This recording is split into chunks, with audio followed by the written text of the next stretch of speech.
লোকসভাৰ কাৰ্যসূচী আৰম্ভ হৈছে। আজি অনাস্থা প্ৰস্তাৱৰ আলোচনা হ'ব। গতিকে অনাস্থা প্ৰস্তাৱৰ আজি আলোচনা হোৱাৰ লগে লগে আজিৰ দিনটোত অন্ততঃ সকলোৰে দৃষ্টি নিবদ্ধ থাকিব, কাৰণ আজি আস্থা ভোটৰ সন্মুখীন হ'ব প্ৰধানমন্ত্ৰীগৰাকী। গতিকে আজিৰ দিনটোত প্ৰধানমন্ত্ৰীগৰাকীয়ে আজিৰ পৰা কাইলৈ থাকি পৰহিলে 10 তাৰিখে ইয়াৰ উত্তৰ হ'ব। এই মুহূৰ্তত আমি কিছু দৃশ্য দেখিছোঁ। গতিকে এয়া আজিৰ দিনটোতো একে পৰিস্থিতি সৃষ্টি হৈছে। उसको भी उसकी भी विश्वसनीयता हम बचा के रखते हैं। एक मिनट आप सब एक मिनट बैठिए, एक मिनट मैं बैठा हूं ना। माननीय सदस्य कभी भी कोई भी विषय, ये मेरा चेंबर भी सदन है, आप जानते हैं, वरिष्ठ नेता हैं, कभी भी ऐसी टिप्पणी नहीं करना चाहिए जिसका कोई तथ्य और सत्य ना हो। मेरा कहना सर मैंने जो पब्लिक डोमेन में है सर, जो पब्लिक जो पब्लिक डोमेन में है, इन्होंने जो लेटर दिया है और प्रेस को भी कहा है, और प्रेस को भी कहा है सर, प्रेस के पास अनुभव होता है, इसके बाद प्रेस के पास भी सर इनका लेटर है सर, प्रेस पे चल रहा है। उसके बारे में मैंने पूछा, मैंने कुछ सीक्रेट नहीं पूछा, इनका जो सीक्रेट है मैंने नहीं पूछा, लेकिन इन्होंने क्या बता रहे हैं माननीय प्रधानमंत्री जी का नाम लेके शेयर कर गरिमा और एक संसद की उनको पता है, वो बोलने तो हम भी चर्चा के लिए तैयार है, लेकिन ऐसा अनाप शनाप आरोप नहीं लगा सकते हैं। अगर मंत्री महोदय अगर ये ऐसा नियम शुरू करना चाहते हैं कि सदन आपके दफ्तर में जो बात होती है उसको बाहर उजागर करना चाहेंगे तो बात हम भी रख सकते हैं सर, हम भी उल्टा बात रख सकते हैं अंदर के। तो इस प्रकार के आप संसदीय मंत्री हैं, आप आप इस पब्लिक डोमेन में please understand, it is in the public domain, it is in the media, it is in the social media, what are you talking? हमारे अध्यक्ष महोदय के दफ्तर में जो बातें करते हैं उसको इस प्रकार से आप उसका उल्लंघन मत करिए। आप संसदीय मंत्री हैं, आप तो अपना कर्तव्य याद रखिए, आपका लेटर पब्लिक डोमेन में है, याद रखिए, आप तो अपना कर्तव्य याद रखिए। अध्यक्ष महोदय अब एक मिनट, महत्वपूर्ण विषय पर चर्चा कर रहे हैं, कोई भी ऐसा हम इस सदन की गरिमा के अनुसार बोले, सदन की परंपराओं के अनुसार बोले। अविश्वास प्रस्ताव एक गंभीर प्रस्ताव है, तो मेरा सभी सदस्यों से आग्रह है कि वह चर्चा को गंभीरता से करे तो उचित रहेगा। गौरव गोगोई जी। अध्यक्ष महोदय, मैं इस प्रस्ताव को आपके समक्ष रखता हूं और आपकी अनुमति की अपेक्षा करता हूं कि मैं अपना वक्तव्य रखूं। अध्यक्ष महोदय, मैं सबसे पहले आपका आभार प्रकट करता हूं कि आपने इंडिया अलायंस के इस अविश्वास प्रस्ताव को आपने स्वीकार किया।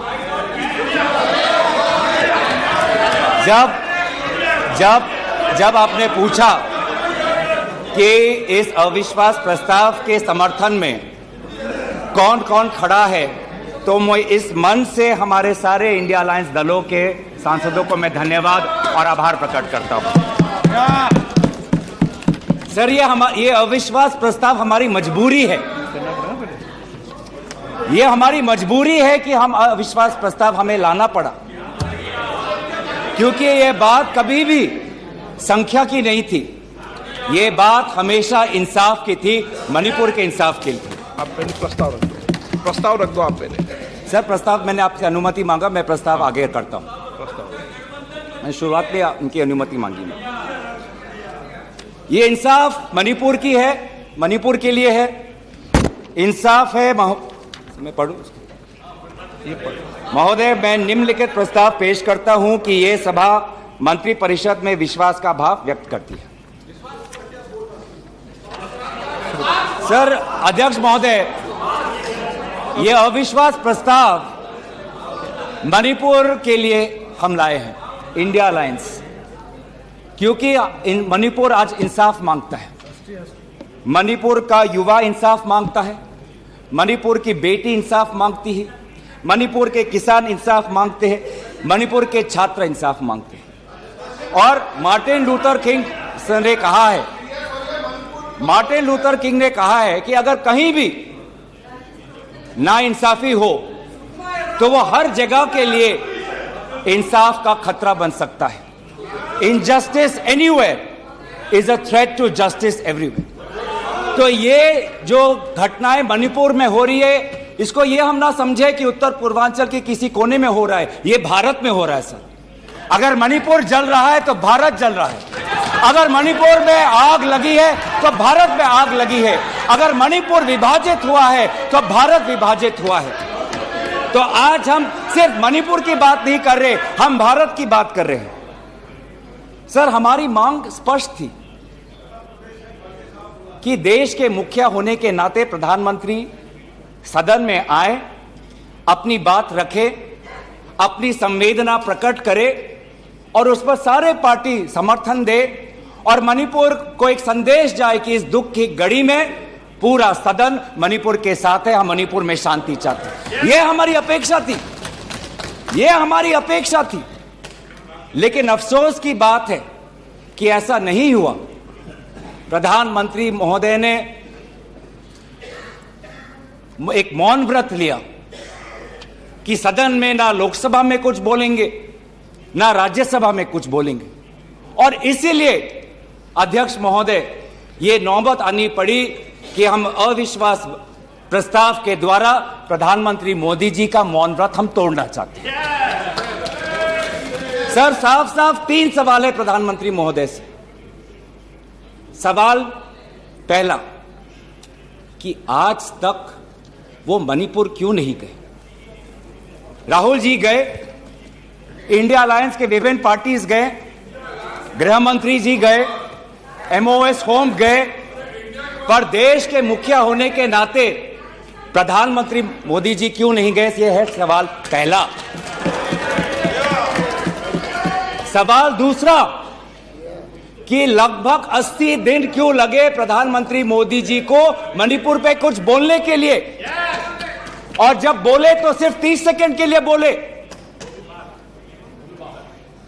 और उसके पश्चात आज तक भी प्रधानमंत्री मोदी जी की तरफ से ना कोई संवेदना का शब्द, ना कोई शांति की याचना।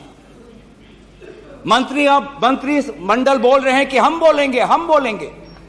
आप बोलें, आपको किसी ने नहीं रोका, लेकिन प्रधानमंत्री मोदी जी एक प्रधानमंत्री होने के शब्दों में जो महत्व है वो किसी मंत्री के शब्दों में नहीं है। माफ कीजिएगा, प्रधानमंत्री मोदी जी अगर प्रधानमंत्री होने के नाते एक शांति की पहल करें, उस कदम में जो ताकत है वो किसी मंत्री या किसी सांसद में वो ताकत नहीं है, एक प्रधानमंत्री होने के नाते। सवाल हमारा तीसरा कि प्रधानमंत्री जी ने आज तक मणिपुर के मुख्यमंत्री को बर्खास्त क्यों नहीं किया? आपने गुजरात में जब निर्वाचन आए, गुजरात में जब आपको अपनी राजनीति करनी थी तो गुजरात में मुख्यमंत्री बदल दिए, एक बार नहीं 2 बार। उत्तराखंड में निर्वाचन आ रहे थे तो उत्तराखंड में 1 बार, 2 बार, 3 बार, 4 बार शायद आपने मुख्यमंत्री बदल किए। त्रिपुरा में निर्वाचन आए तो त्रिपुरा में भी आपने निर्वाचन अपने से पहले आप मुख्यमंत्री को बदला। मणिपुर के मुख्यमंत्री में ऐसा क्या आपने विशेष, आपका आशीर्वाद आप दे रहे हैं, जिन्होंने खुद कबूल किया है कि आज मेरे कारण एक इंटेलिजेंस फेलियर हुआ है? ये 3 सवाल हैं सर, और शायद इन 3 सवालों का 3 उत्तर भी है। प्रधानमंत्री मोदी जी मणिपुर पर क्यों मौन हैं, शायद उस प्रश्न का उत्तर भी 3 है। पहला उत्तर कि प्रधानमंत्री मोदी जी को कबूल करना पड़ेगा कि उनकी डबल इंजन की सरकार, उनकी सरकार मणिपुर में व्यर्थ हो गई है, विफल हो चुकी है। इसीलिए आज मणिपुर में 150 लोग मरे, लगभग 5000 घर जलाए गए, लगभग 60,000 लोगों आज शिविर में हैं, लगभग 6,500 एफआईआर है, और मुख्यमंत्री, प्रदेश के मुख्यमंत्री होने के नाते जो एक संवाद का वातावरण बनाना चाहिए था, जो एक शांति, अमन और सद्भावना का एक वातावरण जो बनाना चाहिए था, आज उन्होंने सिर्फ मई महीने से नहीं, पिछले 2-3 सालों से ऐसे कुछ भड़काऊ उन्होंने कदम लिए हैं जो आज समाज के बीच में तनाव पैदा हो गया है। आज हम मणिपुर गए हैं। क्या मणिपुर में यह सबसे पहला हिंसा हुआ है? नहीं। क्या उत्तर पूर्वांचल में यह सबसे पहला हिंसा हुआ है? नहीं। इससे पहले भी हुए हैं, मणिपुर में भी हुए हैं।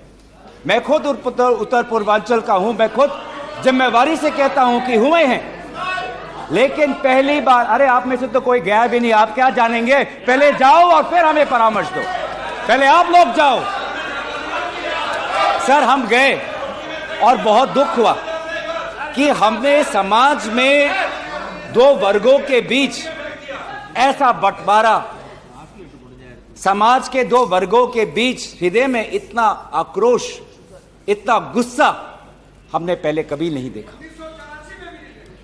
हमने पहले कभी भी नहीं देखा कि आज समाज का एक वर्ग दूसरे के प्रति बदले की भाषा का प्रयोग कर रहा है। हमने कभी भी नहीं देखा कि एक प्रदेश में एक ऐसी लकीर खींच दी गई है कि पहाड़ पे एक वर्ग के लोग रहते हैं और वैली में एक वर्ग के लोग रहते हैं। अफसोस की बात है सर कि जो सरकार एक इंडिया की बात करती है, आज उन्होंने दो मणिपुर आपने बना दिए हैं।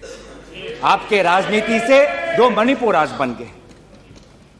मैं मणिपुर के मुख्यमंत्री को इस सदन से पूर्व प्रधानमंत्री वाजपेयी जी की राजधर्मों को याद करने के लिए सलाह दूंगा, जिन्होंने कहा कि राजा के लिए, शासक के लिए प्रजा में भेद नहीं हो सकता, ना जन्म के आधार पर, ना जाति के आधार पर, ना समुदाय के आधार पर।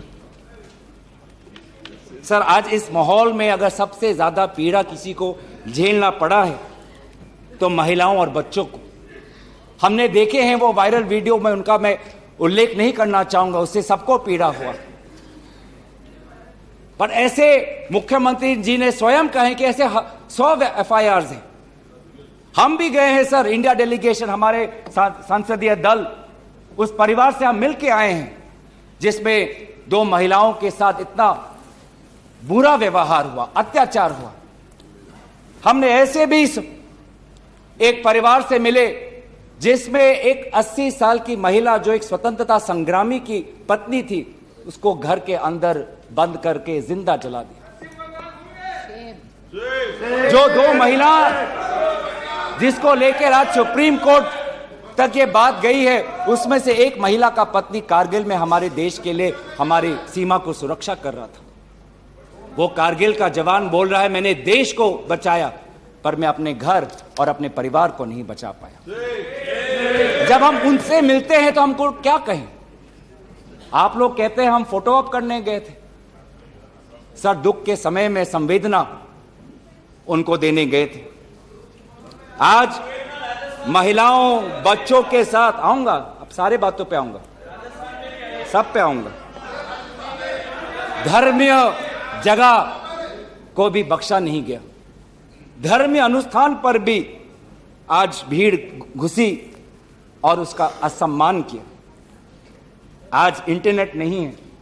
आप कहते हैं कि सब नॉर्मल है, स्थिर है, आज भी इंटरनेट नहीं है, बच्चे स्कूल नहीं जा पा रहे, लोग अपनी बातें नहीं रख पा रहे। आज भी कितनी महिलाओं पर अत्याचार हुआ है, वो अपनी बात ही नहीं रख पा रहे।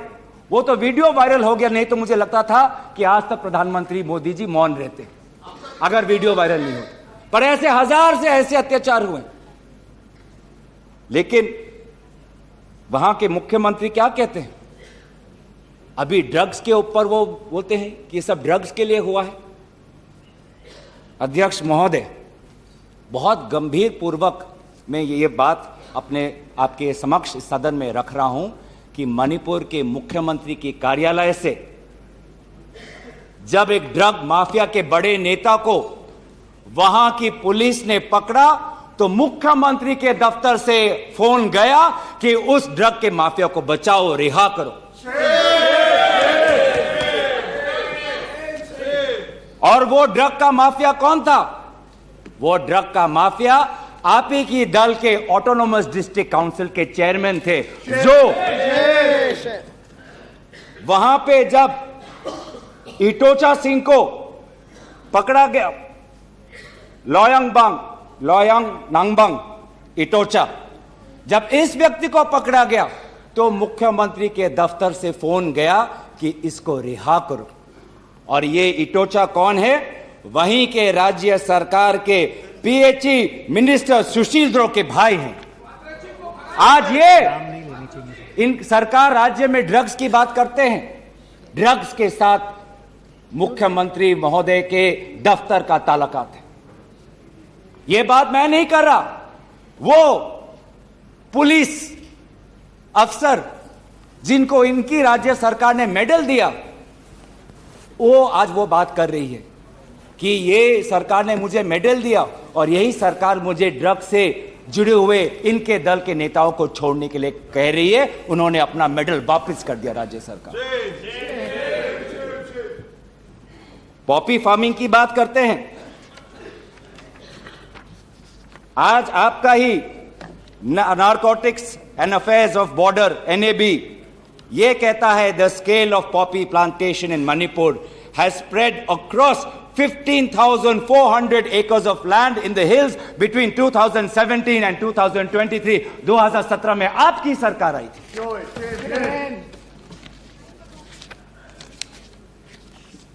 आज इंडियन फॉरेस्ट सर्वे रिपोर्ट 2021 में कहता है that within 2 years time the forest area of Manipur has decreased by 248.63 square kilometers। ये आपके सरकार के नजर के सामने वहां के जंगलों को काटा जा रहा है और पॉपी फार्मिंग को बढ़ावा दिया जा रहा है।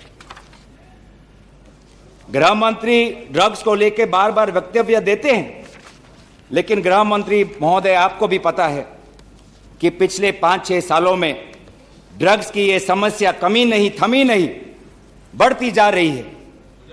लगभग 2017 में एनसीआरबी का डेटा है 1113 केसेस, 2021 में 3611। तो ड्रग्स की समस्या आज बढ़ती जा रही है। तो कहीं ना कहीं प्रधानमंत्री जी चाहते हैं कि वो मौन रहे ताकि उनकी राज्य सरकार की छवि धूमिल ना हो, क्योंकि उनको छवि से लगाव है। चाहे लोगों पे अत्याचार हो, ड्रग्स की समस्या बड़ी हो, ये उनके लिए महत्व नहीं रखता। पर जैसे कि मैंने कहा कि उनके मौन रहने का कारण 3 है, अभी तो मैंने सिर्फ एक कारण का उजागर किया। और दूसरा कारण यह है, और बहुत मैं सम्मानपूर्वक ये बात कहना चाहता हूं, दूसरा कारण प्रधानमंत्री मोदी जी का मौन रहने का यह है कि आज भारत केंद्र सरकार का गृह विभाग और राष्ट्रीय सुरक्षा सलाहकार आज विफल हुए हैं। क्या हो रहा है मणिपुर में? 5000 से ज्यादा हथियार आज लोगों के हाथों में है। लगभग 35 पुलिस स्टेशंस में भीड़ वहां जाकर वहां से हथियार अपने साथ ले जाते हैं। कभी आप जितने भी राज्यों का आपने जो उजागर किया है, कभी ऐसी स्थिति देखी है कि 2 महीनों में एक भीड़ पुलिस थाने में जाकर, पुलिस ट्रेनिंग कॉलेज में जाकर वहां पे जो हथियार है वो लेके जाती है? क्या क्या हथियार ले गए हैं? क्या क्या हथियार लूट के ले गए हैं? INSAS rifle, AK-47, light LMG light machine gun, self loading rifle, SMC, motor, grenade, bullet proof jacket, 6 lakh ammunition, 6 lakh गोलियां आज लोगों के बीच में। कि ये राष्ट्रीय सुरक्षा का मामला नहीं है? कहां है राष्ट्रीय सुरक्षा सलाहकार? ये जो बंदूक है, ये जो गोलियां हैं, किस पर चलाएंगे? ये गोलियां हमारे भारतीय सेना के नौजवानों पे चलाएंगे। ये गोलियां मणिपुर के पुलिस पर चलाए जाएंगे। ये गोलियां मणिपुर के निहत्थे लोगों पर बरसाए जाएंगे। क्या क्या आपने? आज ये जो हथियार है सिर्फ मणिपुर तक सीमित नहीं रहेंगे सर।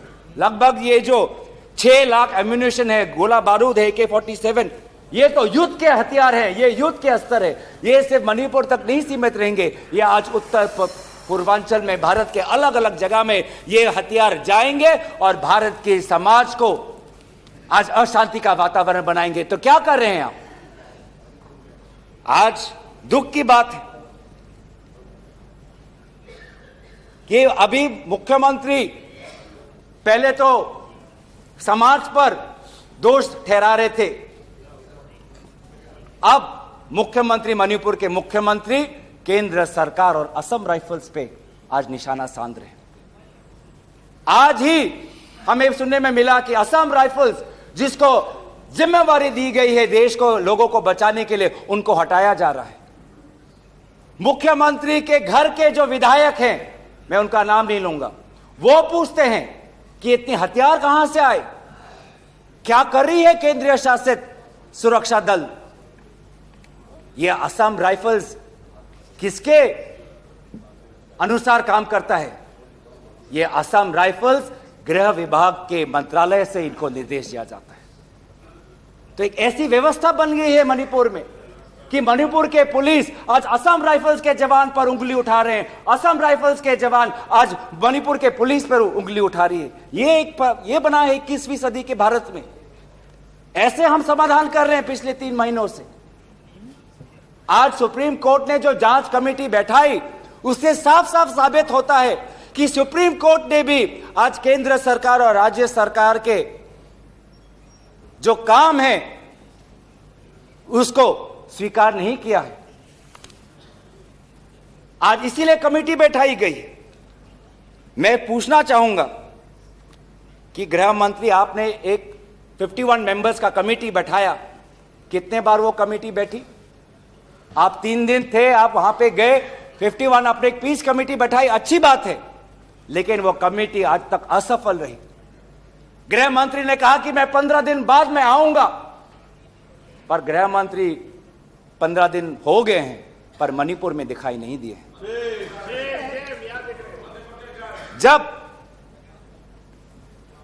एक suspended insurgency group UKLF, united Kuki liberation front का चेयरमैन एसएस हाउके लीगल बयान में, एफिडेविट में यह बात कहता है कि भाजपा ने 2017 और 2019 के निर्वाचन में एक उग्रपंथी संगठन का उन्होंने सहयोग लिया। एक लीगल एफिडेविट में यह बात कहता है। यह है इनका राष्ट्रवाद, यह है इनका राष्ट्रवाद।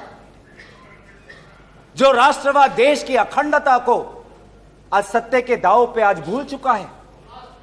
यह राष्ट्रवाद है कि जो आज देश की अखंडता के साथ खिलवाड़ कर रहा है। आज उत्तर पूर्वांचल में आपके बड़े बड़े जो भी बातें हैं सारे अभी तक नाकाम रहे हैं। एनआरसी की बात करते हैं, आज तक एनआरसी असम में लागू नहीं हुआ।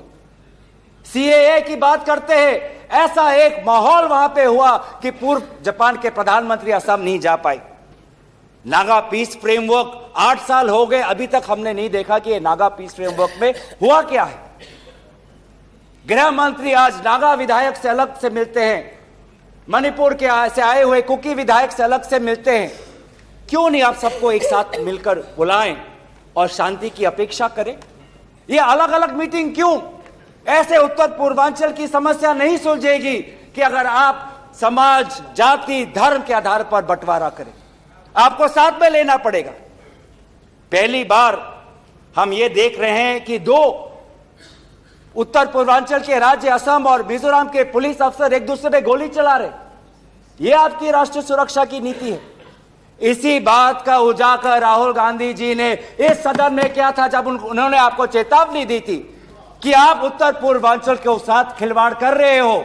उत्तर पूर्वांचल हमारे देश का हिस्सा है, इन्होंने कहा था। आज जो तीसरा कारण मैं आना चाहता हूं जिसके कारण प्रधानमंत्री मोदी जी मौन है, पहला उनकी राज्य सरकार विफल थी, दूसरा उनका गृह विभाग और राष्ट्रीय सुरक्षा सलाहकार विफल रहे, और तीसरा प्रधानमंत्री मोदी जी के मौन रहने का कि वो अपनी भूल कबूल करना नहीं चाहते। अगर वो बोले तो कि उनकी चूक हुई है राज्य सरकार से, तो ये भूल वो कभी जनता के सामने कबूल नहीं करना चाहते, मौन रहना पसंद करते हैं। और ये पहली बार नहीं हुआ है, ये पहली बार नहीं हुआ है जब भारत के स्वर्ण पदक लाने वाले कुश्ती के महिला खिलाड़ी जब सड़क पे जब विरोध कर रहे थे तो प्रधानमंत्री मौन थे।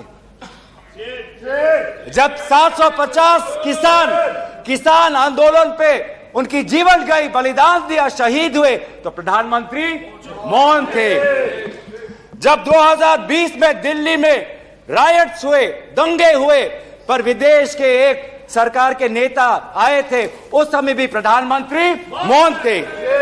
जब अडानी पर इसी सदन में राहुल गांधी जी ने प्रधानमंत्री मोदी जी से सवाल किया कि कितने बार अडानी जी एक विशेष कंपनी को प्रधानमंत्री के साथ जाने पर उनको सुविधा हुआ, तो प्रधानमंत्री मोदी जी मौन थे। जब हम बार बार पूछते हैं,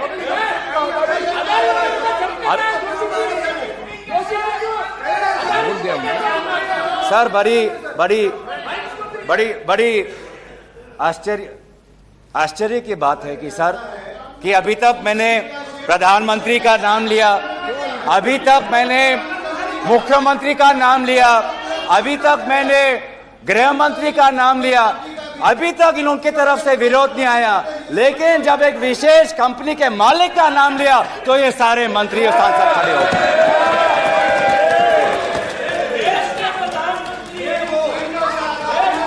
किसकी सरकार है सर? ये किसकी सरकार है? जब चीन पर हमने सवाल किया, चीन पर आप पूछे, मैं चीन पर आता हूं, जब चीन पर हमने सवाल किया कि चीन हमारे सीमा के अंदर कितना आए, कितने किलोमीटर पर है, तो प्रधानमंत्री मोदी जी मौन रहे। प्रधानमंत्री मोदी जी ने G20 के बाली समिट में प्रेसिडेंट शी जिनपिंग के साथ क्या बातचीत की, उनके विदेश मंत्रालय ने इसको छुपाने की कोशिश की, लेकिन जब चीन के विदेश मंत्रालय से बात आई तो भारत सरकार के विदेश मंत्रालय ने खुद कबूल किया कि हाँ, हमने ये बात छुपाई थी कि बहुत संवेदनशील बातें प्रधानमंत्री मोदी जी ने शी जिनपिंग के साथ बाली में किया। हम पूछना चाहते हैं कि क्या बातें की आपने, क्या समझौता हुआ, क्या बताएंगे? विदेश मंत्री ने कुछ दिन पहले हम सबके समक्ष एक स्टेटमेंट रखा, पर उस स्टेटमेंट पर भी बाली में प्रधानमंत्री मोदी जी और प्रेसिडेंट राष्ट्रपति शी जिनपिंग के बीच में क्या बात हुई, इन्होंने उजागर नहीं किया। आप चीन की बात करते हैं, तो प्रधानमंत्री मोदी जी जब जम्मू कश्मीर के पूर्व राज्यपाल ने कहा कि उन्होंने प्रधानमंत्री को फोन किया था, तो पूर्व ये राज्यपाल ने क्या कहा कि उनको चुप रहने का सलाह उनको मिला। प्रधानमंत्री मोदी जी मौन रहे। जब पूर्व एक राज्यपाल ने कहा कि हमने सुरक्षा मांगी थी हमारे पुलवामा के जवानों के लिए, लेकिन हमको कोई सुरक्षा नहीं मिली, जब ऐसा गंभीर बात एक पूर्व राज्यपाल, आपकी चुनी हुई राज्यपाल ने रखा, तो प्रधानमंत्री मोदी जी मौन रहे। जब कोविड में सेकेंड वेव में लोग के सांसों में, फाफड़ों में ऑक्सीजन नहीं था, तब प्रधानमंत्री पश्चिम बंगाल में वोट मांग रहे थे। जब मणिपुर में महिलाओं पर अत्याचार हो रहा था, तो प्रधानमंत्री जी कर्नाटक में वोट मांग रहे थे। ये कैसा राष्ट्रवाद है? यह कैसा राष्ट्रवाद है जो देश से ऊपर अपने सत्ता को ज्यादा महत्व देता है? इस देश के इतिहास में हमने दूसरे प्रधानमंत्री भी देखे हैं। हमने ऐसे भी प्रधानमंत्री देखे हैं जिन्होंने उत्तर पूर्वांचल और भारत की संवेदना को समझा। मैं उदाहरण देना चाहता हूं, जब असम में हमारा असम अकॉर्ड हुआ 1985 में, तो असम में हमारी कांग्रेस की सरकार थी, लेकिन शांति के पहल के लिए उस समय के पूर्व प्रधानमंत्री राजीव गांधी जी ने कहा कि कांग्रेस की सरकार बर्खास्त होनी चाहिए, हम एक निर्वाचन लाना चाहते हैं ताकि शांति आगे बढ़े। ये हमारा राष्ट्रवाद है कि दल से ऊपर हमारा देश, ये हमारा राष्ट्रवाद है। जब मीजो अकॉर्ड हुआ, जब मीजो अकॉर्ड हुआ, सुन लीजिए, सुनने का धैर्य रखिए। जब मीजो अकॉर्ड हुआ 1986 में, तो मिजोरम में हमारी सरकार थी, लेकिन राजीव गांधी जी ने लालडेंगा जी के साथ समझौता करके मीजो अकॉर्ड उन्होंने स्थापना किया 1986 में, और वहां के पू लालडेंगा जी मिजोरम के इंटरिम गवर्नमेंट के मुख्यमंत्री बने। और निर्वाचन यह है कि हमें सत्ता नहीं, हमें शांति चाहिए उत्तर पूर्वांचल में। अगर सत्ता खोनी पड़ी, दल का बलिदान देना पड़ा, तो उत्तर पूर्वांचल और देश की अखंडता के लिए हम वो बलिदान देने के लिए तैयार हैं। सोनिया जी को याद होगा, जब मीजो अकॉर्ड हुआ उसके अगले ही दिन राजीव गांधी जी और सोनिया जी मिजोरम गए थे, आइजवाल गए थे, और जगह जगह पर लोगों ने इन दोनों का स्वागत किया और उन्होंने कहा, स्वागत राजीव गांधी जी, वेलकम राजीव गांधी जी, आप शांति के प्रतीक हो। ऐसा पहल प्रधानमंत्री मोदी जी मणिपुर में क्यों नहीं करते? हम उनका समर्थन करेंगे, हम उनका समर्थन करेंगे। इस सदन में जब 2012 में असम में कोकराझार में जब हिंसा हुआ, तो इस सदन में, लोकसभा में, राज्यसभा में प्रधानमंत्री, हमारे पहले प्रधानमंत्री डॉक्टर मनमोहन सिंह जी ने इस सदन में उन्होंने बात रखी। जब कोकराझार में जब हिंसा हुआ, तो उसके 7 दिन बाद प्रधानमंत्री मनमोहन सिंह जी वहां पर गए और उन्होंने कहा, क्या कहा? उन्होंने कहा असम में जाकर, we are one people, we are one nation, we must live together as such, we must restore peace and calm throughout the area. ऐसी बातें प्रधानमंत्री मोदी जी क्यों नहीं करते? चलिए मेरे दल का नहीं, चलिए मेरे दल का नहीं, मैं आपके दल का उदाहरण देता हूं। जब 2002 में गुजरात में जब दंगे हुए, तो उस समय के प्रधानमंत्री वाजपेयी जी गुजरात गए थे, शाह आलम के वो रेफ्यूजी कैंप में गए थे। तो सीधा सीधा सर, मैं प्रधानमंत्री जी से 3 में हमारी याचना है, 3 हमारे याचना है। याचना 1 कि वो सदन में आकर अपनी बात रखे, लोकसभा में आए और राज्यसभा में भी जाएं, लोकसभा में भी आए और राज्यसभा में भी जाए। हमारी याचना 2 कि वो मणिपुर जाए और पूरे पार्टी को लेके जाए। ये बात हमने सदन के प्रारंभ होने से भी पहले कहा था कि अगर प्रधानमंत्री पूरा मणिपुर को में एक ऑल पार्टी डेलीगेशन लेके जाएंगे तो हम सब उसमें शामिल होंगे। और हमारा तीसरा ये याचना है कि मणिपुर के विभिन्न समाज सेवक संगठनों को बुलाकर एक मीटिंग करिए, शांति का एक पहल रखिए। लेकिन प्रधानमंत्री क्या कर रहे हैं? प्रधानमंत्री आज इंडिया अलायंस को बदनाम करने में तुले हैं, देश के नाम को आज बदनाम करने में तुले हैं। अफसोस की बात है, अफसोस की बात है, जब आप पॉपुलर फ्रंट ऑफ इंडिया की बात करते हैं, इंडिया मुजाहिदीन की बात करते हैं, ईस्ट इंडिया कंपनी की बात करते हैं, तो हम इंडियन इंस्टीट्यूट ऑफ टेक्नोलॉजी की बात करते हैं, हम इंडियन स्पेस रिसर्च ऑर्गेनाइजेशन की बात करते हैं, हम इंडियन पुलिस फोर्स की बात करते हैं, हम इंडियन एयरफोर्स की बात करते हैं। आप जब इंडिया को बदनाम करते हैं तो हमें तो भारत का तिरंगा दिखता है, जहां पे गेरुआ है, सफेद है, हरा है और बीच में अशोका चक्र है। आज नफरत एक हथियार बन चुका है, नफरत एक हथियार बन चुका है वोट जीतने के लिए। वो चाहे मणिपुर में हो, वो चाहे हरियाणा में हो, वो चाहे कर्नाटक में हो, वो चाहे मध्य प्रदेश में हो। आप जितना भी नफरत फैलाएं, आप जितना भी नफरत फैलाएं, हमने राहुल जी के नेतृत्व में भारत जोड़ो यात्रा किया है। आपके नफरत के बाजार में हम जगह जगह पे मोहब्बत का दुकान खोलेंगे। हम संविधान की सुरक्षा करेंगे। Our constitution that talks about equality, liberty, justice, fraternity, हम इस संविधान के आदर्शों की हम सुरक्षा करेंगे। आप पूंजीपतियों का विकास चाहते हैं, सबका विकास कहते हैं, लेकिन करते हैं पूंजीपतियों का विकास, और वो भी सिर्फ 6 पूंजीपतियों का। आज भारत में एक ऐसा हमने व्यवस्था देखा है कि 6 कंपनियों के पास आज 25% पोर्ट है, 45% सीमेंट प्रोडक्शन है, 33% स्टील प्रोडक्शन है, 60% टेलीकॉम प्रोडक्शन है, 45% कोल प्रोडक्शन है। यह है आपका विकास का मॉडल, यह है आपका विकास का मॉडल। मैं उस कंपनी का नाम नहीं लूंगा जिससे आप उत्तेजित हो जाते हैं, लेकिन दूसरे कंपनी को तो नाम ले सकता हूं। यह कैसा प्रक्रिया है सर?